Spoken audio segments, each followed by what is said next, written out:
What's up again? It's your boy Sub-Zero, 0.0 Media, and today we are here with Babes Odumo.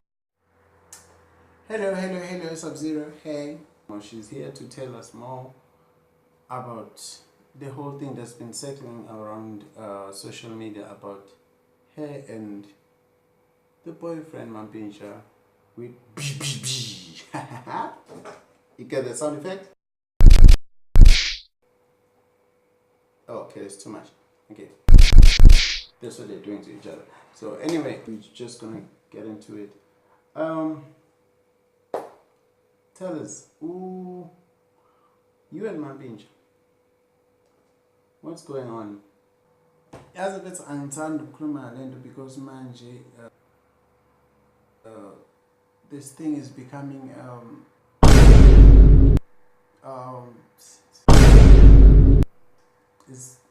this thing is becoming okay. I think it's shine as a level. Lento izoba right.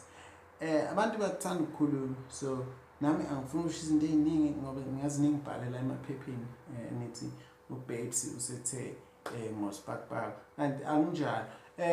Mina abandla noSparkpark sithandana ukuthi nje phela siyaxabana njengawo wonke umuntu nje siyaxabana.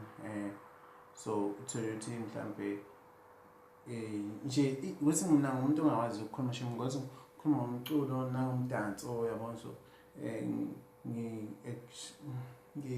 expect namagama esilungu kodwa nje ila engikwazi khona ukuyichaza ngasichaza kulabo abanye abantu mhlawumbe abu-same situation noma ngaseyona kodwa aba-abuzwayo. Yiphi advice ongayinika bona?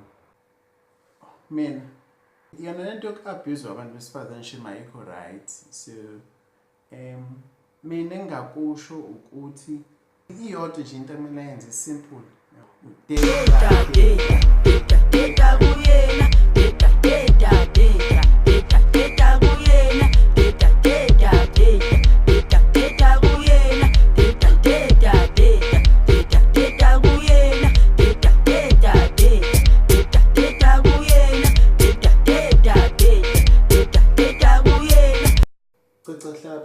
Ngihlala phansi interview la.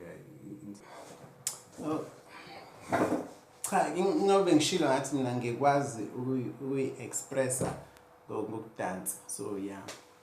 Sekukhona-ke manje nokuthi labo imedia bathi wena ngoba manje wasuqambela uMampintsha manje. So esifuna ukwazi kuleyo ndawo. Uba uBabes bathi hayibo.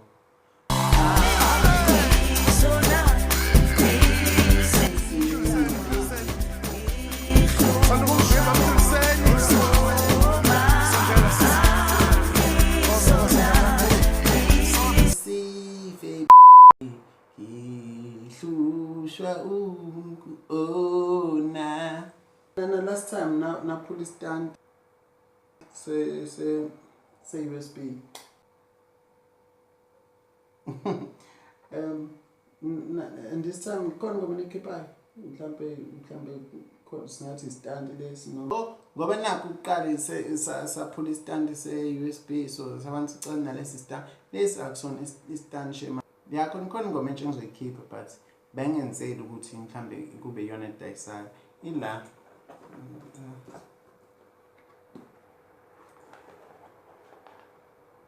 Oh ish ayikazi khona amaphedi la angithi mina ayikho la usithathe usise kwi-break ntombazane sesivala nje ini break give the camera le ole. Hello Mthini. Oh hi, uhleli Babes Odumo. This is 0.0 Media. And then I cover fit nge cha siyabuya guys, siya kwimakethe sizobuya, and then masibuya siyaqhubeka no part 2 we interview yami. Siyabonga guys sinilalele emakhaya. Ngesi 760 2018 back at it, and I'm back on my booty. You know I'm about to talk crazy. Look, It's on the inside, but I'm not trying to dig it out. I just release it from within. That's why I'm effortless with this. Like if